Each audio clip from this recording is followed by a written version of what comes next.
Well, brothers and sisters, we all know that St Andrew's cross is the national flag of Scotland and has been for many centuries.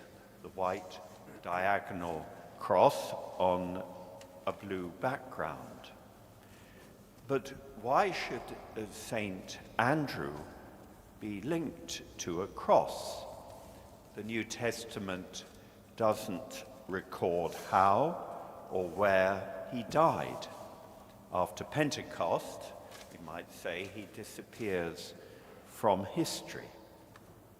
In the 2nd century, however, an account was written telling of his crucifixion in the city of Patras in western Greece. There's still a great cathedral there dedicated to him, and many of his relics are preserved there.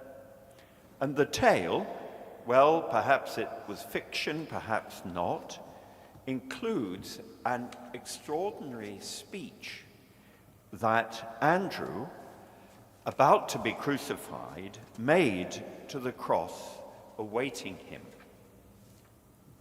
He welcomed it. He called it good cross. He called it precious. He asked it to receive him, to make him Christ-like, to take him through death to meet the Christ who himself died on a cross and rose from the dead. If you know the Scots College in Rome, you will know its coat of arms with the saltire and Andrew's words, "Save me, O good cross, salva me, O bona crux." And this is from the same source. The flag, therefore, that we see everywhere, hails a victory over death. It shows how in St. Andrew, as in so many throughout history, Christ has conquered death and the fear of dying. He has given us the better, as it were, over our last enemy. Now, I mentioned this for very contemporary reasons.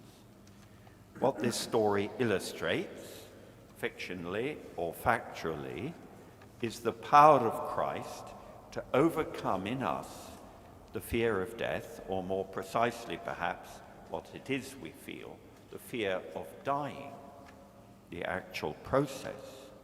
In his humanity, Christ himself experienced this, the Garden of Gethsemane, to the point, says St. Luke, of sweating blood. Christ experienced it, horror at the cup of death, and he overcame it. The fear of death, the fear of dying.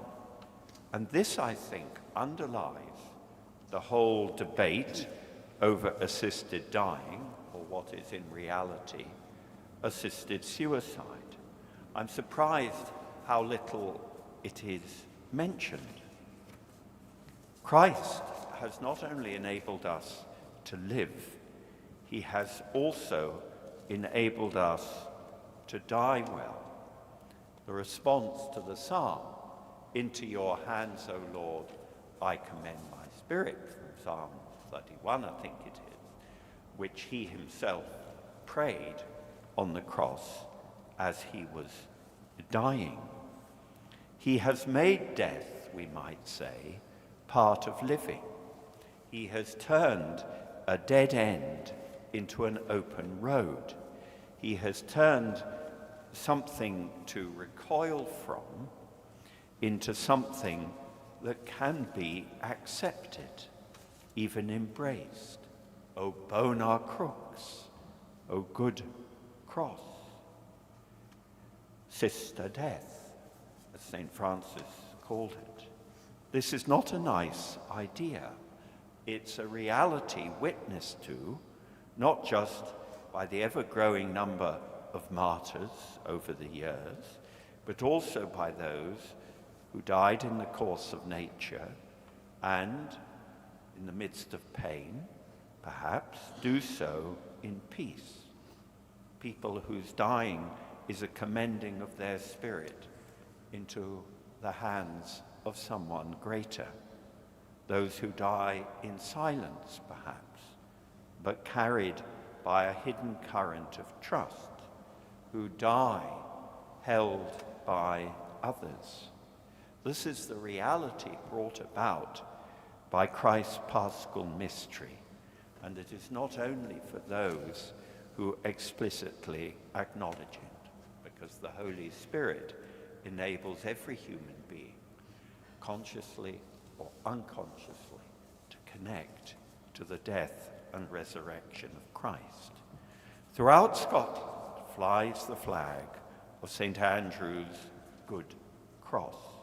What a bitter irony that in the Parliament of Scotland is being discussed another possibility, that of asking another human being to take your life. Now, I won't rehearse the story of the bill, which has been before Parliament since March 2024, but shortly it will be taking its final form for the decisive vote at what's called stage 3. And this is really the last hour that we have, the last chance we have to determine the culture of care for the dying, the culture of dying itself in this country. Now, I must say, speaking personally, I find this whole business gut-wrenching. No canonization of autonomy, we so love this, our personal autonomy, can justify this. For none of us, wrote St. Paul, lives to himself alone, and none of us dies to himself alone.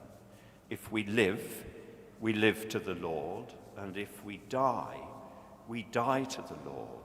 So whether we live or die, we belong to the Lord, and we can add to one another. We are far more relational than autonomous. An awful lot of what goes under the heading of personal autonomy is sheer myth. Perhaps some choices are purely private, without impact on others, but very few. And taking your own life, with or without someone else's help, is not one of them. I and my brethren at Pluscarden Abbey experienced this a number of years ago. I won't recount the whole story, but there was a friend of the community who used to visit a lot.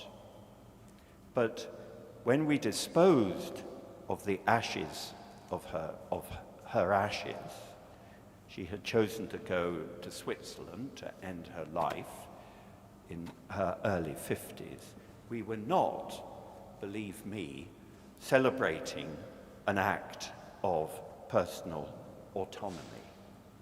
We were just gutted, because none of us lives for himself alone, and none of us dies for himself alone. We are relational. We are connected. At the root of all this is a loss of faith in God and our own humanity, a loss of hope, a loss of love. At the root of it is a non-acknowledgement of being lovable, because we are, despite what seems to us all the evidence to the contrary, of being worth caring for. And this is the tragedy at the heart of this desire to introduce assisted dying. If it becomes a legal possibility, it will mean asking something terrible of health professionals. It will be it will actually mean asking them to sin. It will mean every family will be having conversations about Granny when she becomes dottled. The argument that all sorts of unworthy pressures will come into play is undoubtedly true, inevitable. But isn't it something still deeper and more desperate going on? The measuring of a life's utility, a passing of judgment on the value of someone's life. You have been weighed in the balance and found wanting. I don't want to be a burden to you, says Granny. No, Granny, of course not. We can run you to the nurse, dear. When my mother first began to experience the condition, which meant she would need constant care, her refrain was, she kept saying it, I want to die. I want to die. Now, fortunately, we didn't need to have a family conference about that.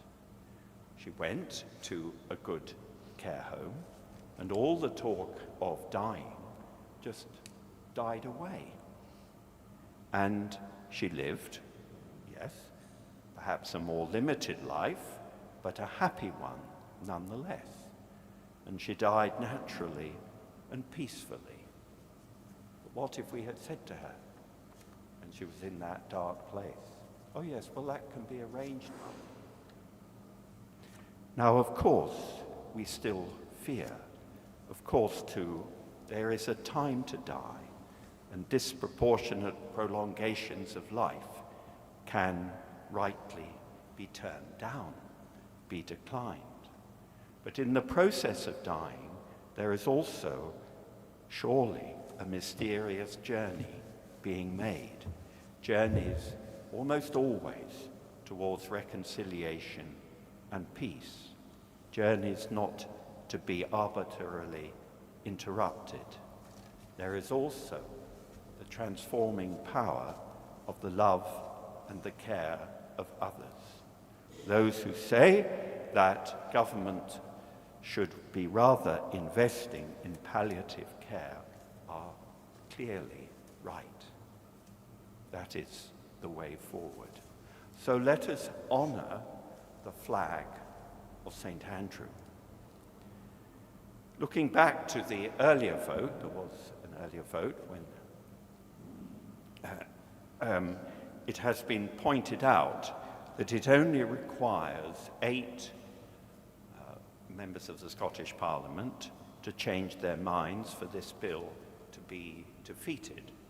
And many of them said they voted yes on the first vote just kind of because they reckoned it would be amended. Well, I'm afraid the amendments have not been improvements that have been made.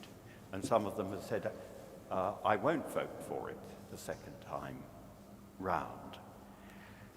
So I would just ask you, because all this is coming to its climax soon, even possibly before the end of the year, but more likely in January or February, not to do nothing. I ask you to pray, certainly, but not just to pray, good as prayer is and powerful as it is. There's a very useful website, Catholic Parliamentary Office. Catholic Parliamentary Office. If you go on that, you can find out who are the MSPs in your area, and you can write to them. And don't think it doesn't have effect. And if you're feeling really bold, you could actually ask to visit them and have a chat about it, because they are affected.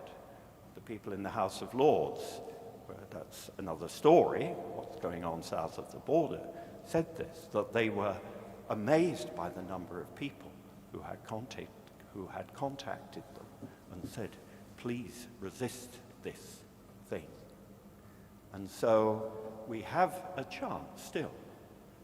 It's not a huge number that could change and make a difference. So I ask you to do something. Look at that flag. What does it say? It doesn't say, let's help end one another's lives. It says, in many ways, the very opposite.